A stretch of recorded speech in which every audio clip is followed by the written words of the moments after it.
Jake Morrison stood on the bridge of his ship and watched the stars change color through the window, the peaceful blue light of distant suns suddenly turning red as massive alien vessels dropped out of hyperspace around the human colonies. There, dark holes blocking out the starlight like storm clouds covering the sky. The communication device on his command chair buzzed with urgent messages from across human space, each one bringing worse news than the last. Colony after colony reporting the same terrifying sight of alien warships appearing without warning in their skies. And Jake felt his stomach drop as he realized this was not a random attack, but a coordinated assault on all of humanity. Lisa Carter sat in her command center on Luna Base, surrounded by screens showing the locations of every human ship and settlement across 12 star systems, and as red warning lights began flashing across the displays, she understood that everything humanity had built over the past century was now under threat from an enemy they had never seen before. The first distress call came from New Houston Colony, where Captain Ryan Blake was leading a small defense fleet against impossible odds, his voice crackling through the speakers as he described massive alien ships that dwarfed even humanity's largest battleships, their weapons cutting through human shields like paper and turning proud warships into clouds of glowing debris. Ryan fought desperately with his small fleet of patrol ships and converted cargo haulers, trying to buy time for the civilian population to evacuate. But the alien vessels moved with perfect coordination, their strange blue energy beams reaching across space to destroy anything that moved. And within hours, the proud colony that had taken decades to build was nothing but burning ruins. Maya Rodriguez worked frantically in her laboratory on Earth, analyzing the first reports from the battle zones and trying to understand what humanity was facing, the data showing weapon signatures. Unlike anything in their databases, propulsion systems that violated known physics, and most terrifying of all, evidence that these aliens had been watching humanity for years. The aliens called themselves the Zephyrian Collective, and their message to humanity was simple and cold, broadcast across every human communication channel in perfect English that somehow made their words even more chilling. They demanded complete surrender and the evacuation of all human settlements from what they claimed was their rightful territory. Kevin Walsh, the president of the Human Colonial Alliance, listened to the alien ultimatum with growing horror, not just because of the impossible demands, but because intelligence reports suggested these creatures had already exterminated dozens of other species, turning their worlds into lifeless wastelands before moving on to new hunting grounds. The refugee ships began arriving at Earth within days, packed with survivors who told stories of entire cities being vaporized from orbit, of alien ground forces that hunted down anyone who tried to hide, and of a technology so advanced that human weapons barely scratched their ship's protective barriers. Jake's ship, the UES Defiance, was one of the few military vessels that managed to escape the initial attacks, and as he watched the steady stream of damaged civilian ships limping toward Earth's protective fleet, he realized that humanity's greatest expansion into space might also be its last. Sam Turner, a colonel in the Earth Defense Force, coordinated the desperate evacuation of Mars as alien scout ships began probing the inner solar system, their sleek forms appearing on long-range sensors like predators circling wounded prey, and everyone knew it was only a matter of time before the main attack came. The aliens seemed to enjoy their hunt, taking their time to destroy each human outpost methodically, often broadcasting the destruction across human communication networks as a warning to others. Their cold efficiency suggesting this was not their first campaign of extinction. Patricia Stone, a general with 40 years of military experience, studied every piece of combat data from the lost colonies and reached a terrifying conclusion. Human tactics and weapons were completely useless against an enemy that could adapt to any strategy in real time, learning from each battle and becoming stronger. Danny Foster, an engineer working in the asteroid belt, managed to recover pieces of wreckage from a destroyed Zephyrian ship, the first physical evidence humanity had of their enemy's technology. But what he found in the alien metal and circuits only made their situation seem more hopeless. The wreckage showed technology that was not just advanced, but fundamentally different, built on scientific principles that human science was only beginning to understand, with materials that seemed to repair themselves and energy systems that drew power from sources unknown to human physics. Carlos Mendez, Earth's leading physicist, examined Foster's findings and realized that humanity was facing an enemy that was not just more advanced, but possibly millions of years ahead in technological development. Their ships powered by forces that human science could barely detect. Nicole Barnes, captain of a fast reconnaissance ship, volunteered for increasingly dangerous missions to gather intelligence on the alien fleet.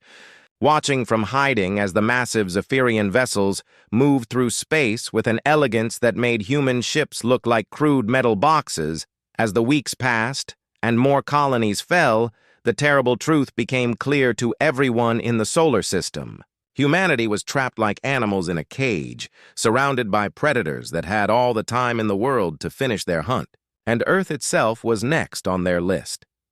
The episode ended with long-range sensors detecting the movement of the main Zephyrian fleet toward the solar system, a force so massive that it would take 3 months to cross the distance to Earth, giving humanity just enough time to say goodbye. 3 months had passed since the first attack, and Earth's solar system looked like a fortress preparing for its final battle, with defense platforms orbiting every planet and asteroid belt patrol ships moving in careful patterns. But everyone knew these preparations were like paper walls against a hurricane. Sam Turner stood in the Mars Evacuation Center, watching families board the last transport ships, while Zephyrian scout vessels prowled the edges of the solar system like wolves testing a fence, their sleek forms appearing and disappearing on radar as they mapped every human position and weakness. The aliens had established a blockade around the entire solar system. Using some kind of space-bending technology that made escape impossible, any human ship that tried to leave simply appeared back where it started, trapped in what the scientists were calling a dimensional cage. Patricia Stone had spent the months studying every battle report and reaching increasingly grim conclusions. The Zephyrians fought with a hive mind that allowed perfect coordination between thousands of ships. They adapted to human tactics within minutes, and their technology seemed to have no weaknesses that human weapons could exploit. Lisa Carter worked around the clock from Luna Command, trying to organize Earth's defenses while knowing that no amount of preparation would be enough. The alien fleet approaching the solar system contained over 3,000 ships, each one larger and more powerful than anything humanity had ever built. The refugee camps on Earth were overflowing with survivors from the outer colonies, and their stories painted a picture of an enemy that was not just technologically superior, but seemed to enjoy causing fear, often spending days circling a colony before destroying it, broadcasting the terror of the inhabitants across space. Danny Foster had been working day and night in his asteroid belt laboratory, taking apart every piece of Zephyrian wreckage he could find, and slowly he began to understand something important about their technology. Everything was connected through quantum entanglement networks that allowed instant communication across vast distances. Foster's discovery excited Carlos Mendez, the physicist who realized that if they could disrupt these quantum networks, the alien ships might lose their perfect coordination. But the technology needed to create such a disruption was beyond anything humanity had ever attempted. The problem was that building a quantum disruptor required rare materials that could only be found in the outer system, now completely controlled by the Zephyrians, and any attempt to retrieve these materials would be essentially a suicide mission against impossible odds. Nicole Barnes volunteered immediately when she heard about the mission, her fast reconnaissance ship being the only type of vessel that might have a chance of penetrating the alien perimeter. And despite knowing the odds were against survival, She assembled a crew of volunteers who shared her determination. The mission launched under cover of a meteor shower that helped hide their approach, Barnes and her team threading their way through the outer system while alien patrol ships hunted. For them, using every trick of stealth and electronic warfare that human technology could provide. The target was a Zephyrian mining facility on one of Jupiter's moons, where the aliens were extracting the exotic matter needed for their quantum networks, and intelligence suggested that the same materials could be used to build a disruptor weapon. Barnes's team managed to infiltrate the facility during a shift change, moving through alien corridors that were built for creatures much larger than humans. The walls covered with symbols that hurt to look at, and technology that seemed to respond to thought rather than touch. The aliens discovered the intrusion when Foster triggered an alarm while collecting samples. And suddenly the facility was filled with Zephyrian soldiers whose movements were too fast and too coordinated for human reflexes to follow effectively. The escape was a nightmare of running battles through twisting corridors while alien weapons turned sections of the facility into molten metal, Barnes losing half her crew before they reached their ship, but Foster clutched the precious samples that might save humanity. The flight back to Earth was a desperate chase through space as Zephyrian interceptors pursued them, Barnes pushing her ship beyond its design limits while her remaining crew fired everything they had at the alien pursuers, knowing that failure meant not just their deaths, but the end of human hope. They made it back to Earth with their ship barely holding together and only 3 crew members still alive, but Foster's samples contained enough exotic matter to build a prototype quantum disruptor, assuming the scientists could figure out how to make it work in time. Mendez and his team worked frantically to understand the alien materials, which seemed to exist in multiple dimensions simultaneously, and responded to quantum states in ways that challenged every theory of physics. But slowly, they began to see how a disruptor might be built. The first test of a small disruptor was both encouraging and terrifying. The device successfully disrupted quantum communications across a small area, but it also created a brief tear in space-time that made everyone realize they were dealing with forces beyond human understanding. Maya Rodriguez joined the project and immediately saw the terrible truth about their situation. Even if they could build a quantum disruptor large enough to affect the alien fleet, it would require delivering the device to the center of the Zephyrian formation, which was protected by thousands of warships, the military planners calculated. That breaking through to the center of the alien fleet would require sacrificing most of Earth's remaining ships, and even then success was unlikely. But as the weeks passed and the alien main fleet drew closer, it became clear this was humanity's. Only Chance Jake Morrison studied the tactical plans and realized that someone would have to lead the suicide mission, flying directly into the heart of the alien formation while the rest of Earth's fleet provided cover, knowing that survival was impossible, but hoping that success might save the billions of people on Earth. The alien fleet was now close enough to be seen with the naked eye from Earth's surface, a constellation of malevolent stars that grew brighter each night. And everyone knew that in just a few more weeks, the final battle would begin. The Zephyrian fleet had detected the quantum disruptor project somehow, and their response was swift and terrifying, accelerating their approach to Earth while broadcasting new ultimatums demanding immediate surrender, their massive ships now visible as moving stars in Earth's night sky. Lisa Carter received the intelligence report with growing dread.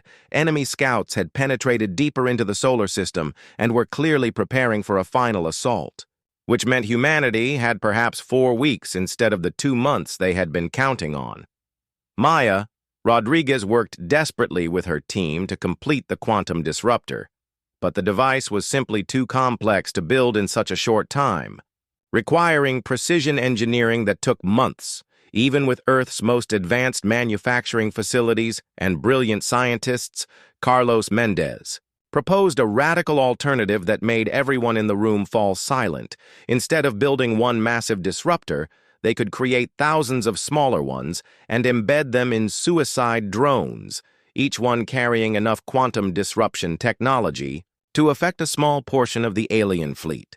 The plan was simple in concept, but horrifying in execution. Every remaining human ship would have to carry these quantum bombs directly into the Zephyrian formation, detonating them simultaneously to create a cascade failure across the entire alien network. Luke Sanders, a captain with engineering experience, was put in charge of converting Earth's remaining fleet into weapon platforms, taking everything from military cruisers to civilian cargo haulers and turning them into flying bombs that could penetrate alien defenses. Sanders worked with teams across the solar system to modify ships that had never been designed for combat, installing quantum disruptors in cruise liners, mining vessels, and even luxury yachts, anything that could fly and carry a payload toward the enemy fleet. The volunteers came forward in numbers that surprised everyone.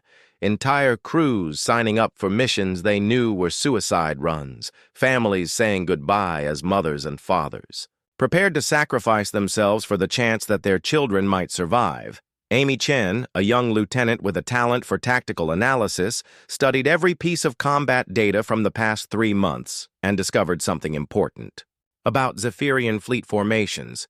The aliens always positioned their command ships at the center, believing them to be untouchable. Chen's discovery gave the mission planners a clear target: if they could destroy or disable the command ships at the center of the Zephyrian formation. The rest of the alien fleet might lose coordination, but reaching those central vessels would require flying through thousands of enemy ships. Danny Foster worked around the clock to produce enough quantum disruptors for the mission, his small team in the asteroid belt becoming humanity's most important factory, churning out devices that represented the bleeding edge of human science and their last hope for survival. Each quantum disruptor was unique, built by hand using techniques that Foster was inventing as he worked, the exotic alien materials behaving differently each time and requiring constant adjustment to prevent the devices from tearing holes in space-time. Jake Morrison knew he would have to lead the final attack, his experience and reputation making him the natural choice for commanding the suicide fleet. And as he prepared for what everyone knew was a one-way mission, he recorded messages for the people of Earth. Morrison's speech to the volunteer fleet was broadcast across the solar system, his words simple but powerful, as he explained that they might not win the war, but they would make sure the aliens remembered the price of crossing humanity. Patricia Stone coordinated the defense of Earth itself, positioning every remaining weapon platform and fighter squadron to protect the planet when the alien fleet arrived, knowing that if Morrison's mission failed, Earth would be defenseless against the Zephyrian assault. The conversion of civilian ships into weapons platforms created a strange fleet unlike anything in military history: luxury cruise ships bristling with quantum bombs, cargo haulers reinforced with armor plating, and family vessels converted into flying missiles. Nicole Barnes, recovered from her earlier mission, volunteered to lead one of the attack squadrons. Her reconnaissance ship, now carrying enough quantum disruptors to affect an entire section of the alien fleet, and her crew consisted entirely of volunteers from the lost colonies. The final preparations took on an almost religious quality as engineers. Blessed their converted ships and crews said goodbye to families they would never see again, everyone understanding that they were witnessing either humanity's finest hour or its final act. Sam Turner evacuated the last civilians from Mars as Zephyrian advance scouts began appearing in the inner solar system, their sleek vessels probing human defenses and clearly preparing the way for the main assault force. The quantum disruptors were loaded onto the volunteer ships with ceremonies that honored both the technology and the people who would carry it. Each device representing months of desperate work and the hopes of 8 billion human beings. Carlos Mendez made final adjustments to the disruptor network, creating a synchronization system that would allow all the devices to activate simultaneously, creating a quantum cascade that might cripple the entire Zephyrian fleet if the timing was perfect. Foster completed the last batch of quantum bombs just as long-range sensors detected the approach of the main alien fleet, over 3,000 ships, moving in perfect formation toward Earth like a wall of death, crossing the darkness of space. The human fleet assembled near Earth's moon, a ragtag collection of converted civilian vessels and military ships that looked pathetic compared to the approaching alien armada, but carried within them the concentrated fury and desperation of an entire species. Amy Chen took her position aboard. Morrison's flagship, her tactical analysis computer loaded with every piece of data about Zephyrian behavior, and as she watched the alien fleet approaching, she realized that humanity's survival would depend on perfect timing and incredible luck. The enemy ships began to appear on visual sensors as points of light that grew steadily brighter, their formation so large it would take hours for the entire fleet to pass any given point, and their weapons already beginning to charge for the coming battle. Morrison gave the order for the human fleet to begin their approach, knowing that in a few hours they would either save humanity or die trying, and as Earth fell behind them, he wondered if anyone would remember their sacrifice. The Zephyrian fleet arrived at the edge of Earth's solar system like a storm front of death, their massive ships blotting out entire sections of stars as they moved in perfect formation toward the small blue planet that had dared to resist their authority overlord Kazrith. The alien commander broadcast his final ultimatum from the bridge of his flagship, a vessel larger than Earth's moon, his translated words echoing across every human communication channel with the cold certainty of an executioner reading a death sentence. Kevin Walsh stood in the presidential bunker deep beneath Earth's surface, surrounded by advisors who all knew they were witnessing either humanity's last stand or its greatest victory, and his response to the alien ultimatum was broadcast.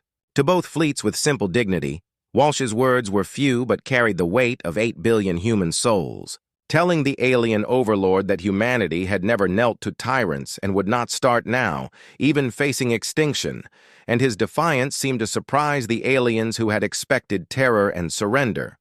Lisa Carter coordinated Earth's defense from Luna Command while watching the massive alien formation approach, her screens showing a fleet so large it would take hours just to count all the ships, each one capable of destroying a human city with a single shot. The battle began with the Zephyrians, expecting easy victory, their dreadnoughts advancing toward Earth while smaller human ships darted between them like insects attacking giants. But the aliens had not counted on human desperation and ingenuity. Patricia Stone commanded the first wave of Earth's defense, using converted asteroid mining ships as massive bombs, ramming them into alien vessels while their crews evacuated in escape pods, trading human lives and metal for precious seconds of delay. The human defensive fleet fought with tactics born of desperation, using their smaller size and greater maneuverability to avoid the alien weapons while targeting what seemed like weak points. But the Zephyrian shields absorbed every human weapon without visible damage. Nicole Barnes led her squadron of converted reconnaissance ships in a diversionary attack on the alien flanks, drawing away several battle groups from the main assault, but watching her fellow captains die one by one as alien plasma cannons turned their ships into clouds of glowing debris. Sam Turner coordinated the evacuation of Earth's orbital stations. As alien fire reached the inner system, massive beams of energy that could cut through asteroids, reducing humanity's greatest achievements to scrap metal in seconds. Jake Morrison's suicide fleet waited behind Earth's moon for the perfect moment to begin their attack run, watching the main battle unfold while his crews made final preparations to their quantum disruptors and said last prayers to whatever gods they believed in. The Zephyrian advance seemed unstoppable as their massive ships brushed aside human resistance like a man walking through spider webs, their formation maintaining perfect order while human defenders died by the thousands trying to slow their approach. Carlos Mendez monitored the quantum disruptor network from his laboratory on Earth, watching as each converted human ship reported ready status. Knowing that humanity's survival depended on devices built from alien materials they barely understood, Amy Chen analyzed the battle from Morrison's flagship, watching the alien formation and waiting for the moment when their hive mind coordination might be vulnerable, studying their movement patterns for any weakness that could be exploited. Danny Foster armed the quantum disruptors remotely from his asteroid base, each device now carrying enough exotic matter to tear holes in space-time itself, and as he activated the final sequences, he wondered if they were about to save humanity or destroy the solar system. The alien fleet reached Earth's outer defense perimeter and began systematically destroying every human installation. Space stations that had taken decades to build vanishing in seconds under the concentrated fire of weapons that turned matter into energy. Morrison watched Patricia Stone's brave stand from his hiding place behind the moon, seeing Earth's defenders dying in a hopeless fight to buy time, and he knew the moment had come for humanity's final gambit against an enemy that seemed invincible. The signal came from Luna Command as the alien fleet reached the perfect position. Their formations spread across space in the pattern that Amy Chen had predicted, with their command ships positioned at the center where they believed themselves safe. Morrison gave the order, and the human suicide fleet emerged from behind the moon like avenging angels. Hundreds of converted ships accelerating toward the alien formation while broadcasting final messages to their families back on Earth. The Zephyrians detected the human attack and began turning their weapons toward the approaching fleet, but they had made a critical error in positioning themselves too close together, their perfect formation becoming a trap when quantum disruptors began activating. Luke Sanders commanded the converted cargo hauler UES Freedom as it charged through alien fire toward the center of their formation, his crew working frantically to keep the quantum disruptors stable, while enemy weapons reduced their ship to flying wreckage. The first quantum disruptor activated near the alien fleet's edge, creating a bubble of disrupted space-time that interfered with Zephyrian communication networks. And suddenly their perfect coordination began to falter as ships lost contact with the Hive Mind Barnes reconnaissance ship penetrated deep into the alien formation before her quantum bombs activated, the exotic matter creating cascading failures across multiple Zephyrian vessels as their technology turned against itself. Morrison's flagship pushed through the heart of the alien fleet while enemy fire turned his ship into a flying ruin. But his quantum disruptors were still functional, and as he reached the command ships, he prepared for humanity's final strike. The battle had become a race between human determination and alien firepower, with Morrison's fleet dying ship by ship as they delivered their quantum payloads, each explosion creating more disruption in the Zephyrian network. Patricia Stone watched from Earth's surface as the sky filled with the light of dying ships, human and alien vessels exploding in brilliant flashes that lit up the night, knowing that humanity's fate was being decided in the darkness above. Amy Chen's discovery about the alien coordination patterns proved crucial as Morrison ordered his fleet to execute random evasive movements that the Zephyrian hive mind could not predict, their perfect synchronization becoming chaos when faced with human unpredictability and desperate courage. The quantum disruptors were spreading their effect through the alien fleet faster than anyone had hoped, each activation creating a cascade of failures as Zephyrian technology turned against itself, ship after ship losing power as their quantum networks collapsed under the assault. Luke Sanders piloted his converted cargo hauler through a storm of alien fire, his ship, the UES Freedom, taking hit after hit, but still flying toward the center of the enemy formation, where the massive command ships waited like sleeping giants. Sanders' crew worked frantically to keep their quantum disruptors online, while their ship fell apart around them, bulkheads cracking and atmosphere venting into space. But they held their course with the determination of people who knew their sacrifice might save billions. The UES Freedom penetrated the Zephyrian inner perimeter just as alien interceptors closed in from all sides, their plasma cannons charging for what should have been a killing blow. But Sanders activated his quantum disruptor array at the perfect moment. The effect was immediate and devastating as exotic matter tore through the fabric of space-time itself, creating a sphere of disrupted reality that interfered with every piece of Zephyrian technology within 1,000 kilometers, their ships suddenly flying blind and defenseless. Patricia Stone watched from Earth's orbital command center as the alien fleet began losing coordination for the first time since the war began. Their perfect formations breaking apart as individual ships lost contact with the hive mind that controlled them. Stone seized the opportunity immediately, ordering every remaining planetary defense weapon to focus fire on the confused Zephyrian vessels, and for the first time in months, human weapons began causing real damage to alien ships. The quantum disruption was spreading through the Zephyrian network like a virus, each disabled ship becoming a dead zone that interfered with its neighbors, creating an expanding bubble of chaos in the heart of their once perfect formation.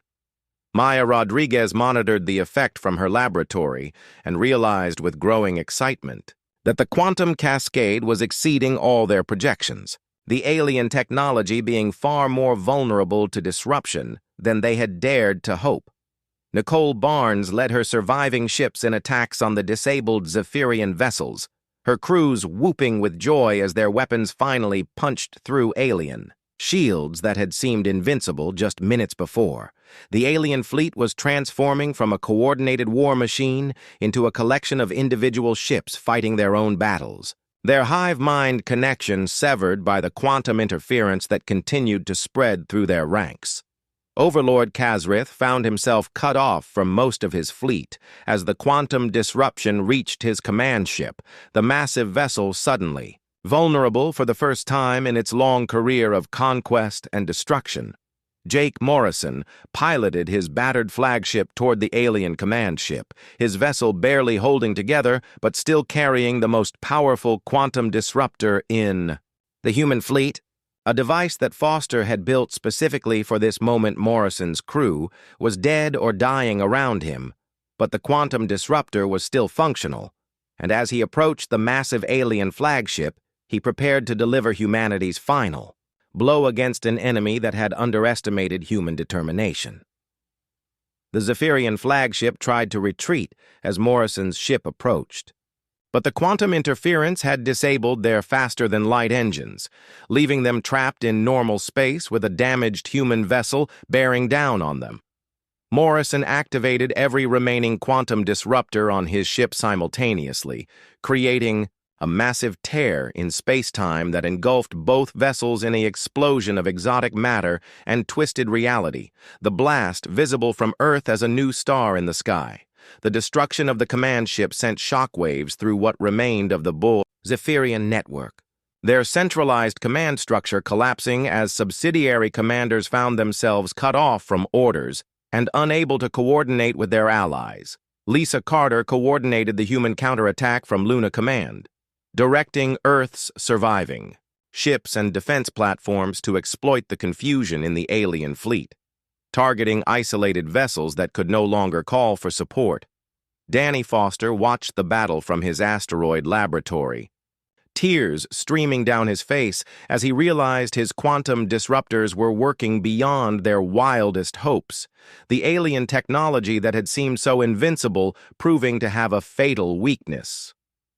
The remaining Zephyrian ships found themselves fighting as individuals rather than as part of a hive mind, their tactical advantages disappearing as they lost the perfect coordination that had made them unstoppable.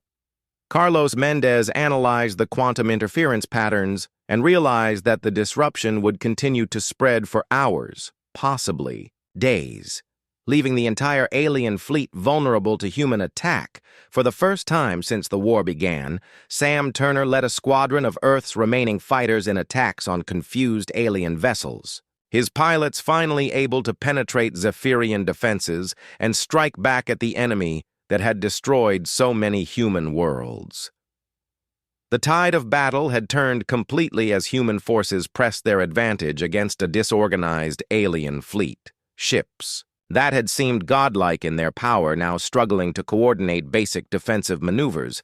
Patricia Stone ordered the orbital defense platforms to target the largest alien vessels, their weapons finally able to penetrate Zephyrian shields and armor, causing massive explosions that lit up the darkness between the worlds. Overlord Kazrith, his flagship crippled and his fleet in chaos, made the decision that no Zephyrian commander had ever made before, ordering his surviving ships to retreat from a battle they had expected to win easily.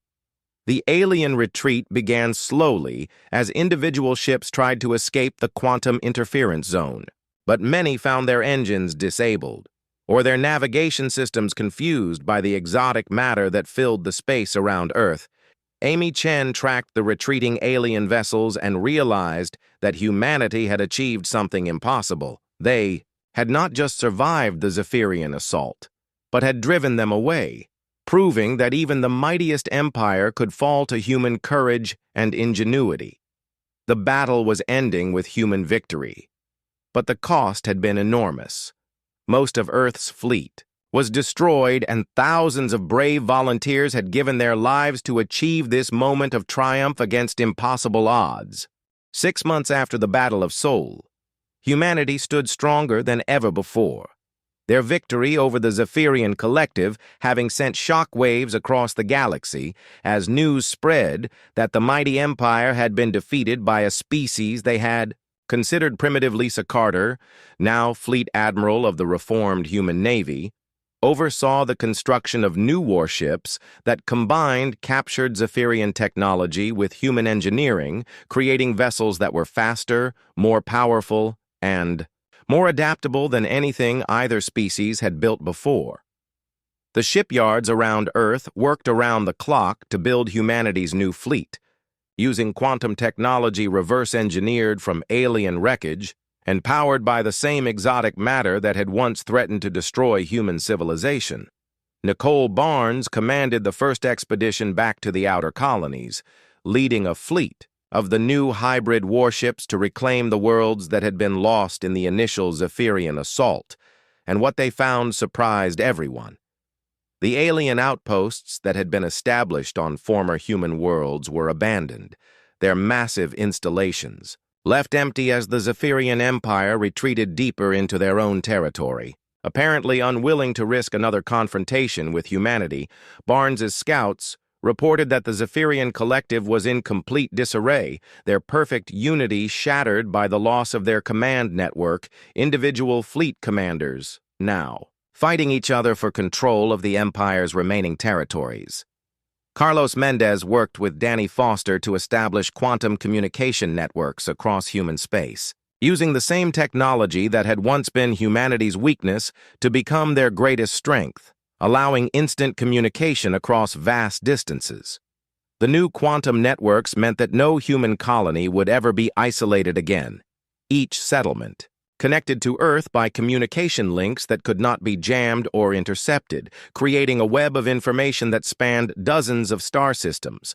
Maya Rodriguez led the scientific teams studying captured Zephyrian technology, making discoveries that advanced human science by centuries, their understanding of physics expanding to include concepts that had been pure theory just months before.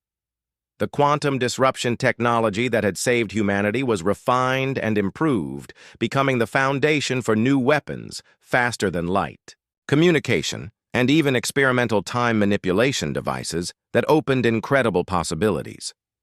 Kevin Walsh addressed the reformed Colonial Assembly.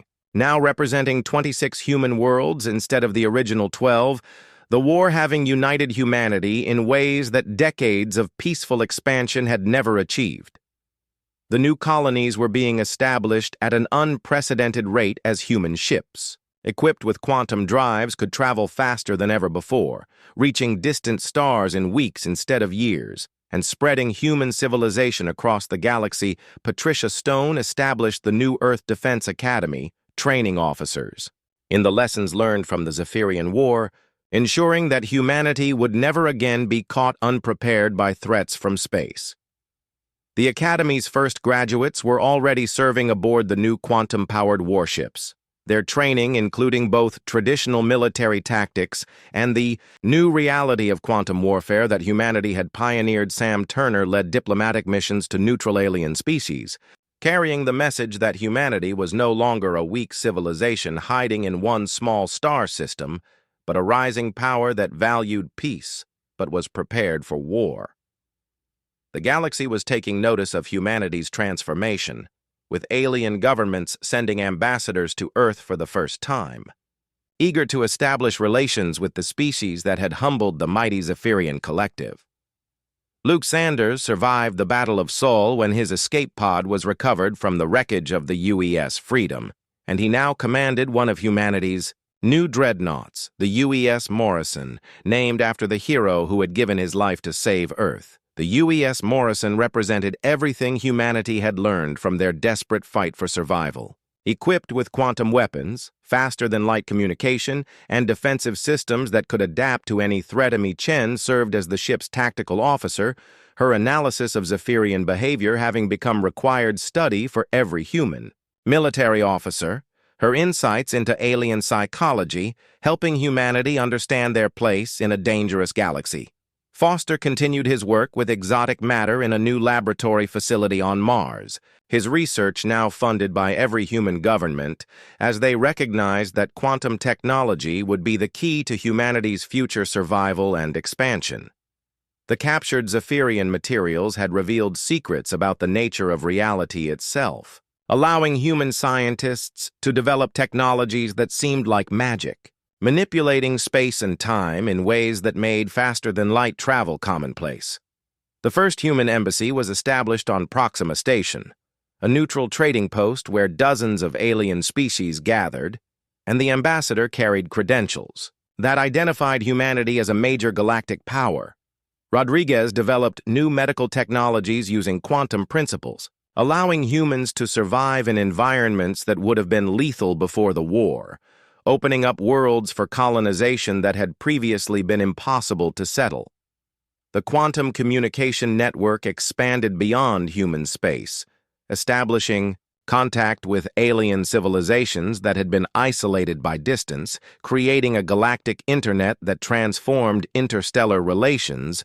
Earth itself had been transformed by the war, no longer a hidden world on the edge of known space, but the capital of an expanding civilization that was becoming one of the galaxy's major powers. The final scene showed the UES Morrison departing Earth for its maiden voyage to establish humanity's first embassy on an alien homeworld. Captain Sanders and his crew carrying the hopes and dreams of 8 billion humans. Amy Chen stood on the bridge and watched Earth grow smaller behind them, reflecting on how humanity's darkest hour had become the foundation for their greatest achievements, proving that sometimes defeat could be transformed into victory through courage and determination. The galaxy had learned that humanity was not just another species to be conquered or ignored, but a force that would fight for its survival, with a ferocity that could humble even the mightiest empires. As the UES Morrison jumped to faster-than-light speed, Earth became a distant point of light behind them, no longer a cornered world facing extinction, but the heart of an expanding civilization that had struck back against the darkness and won.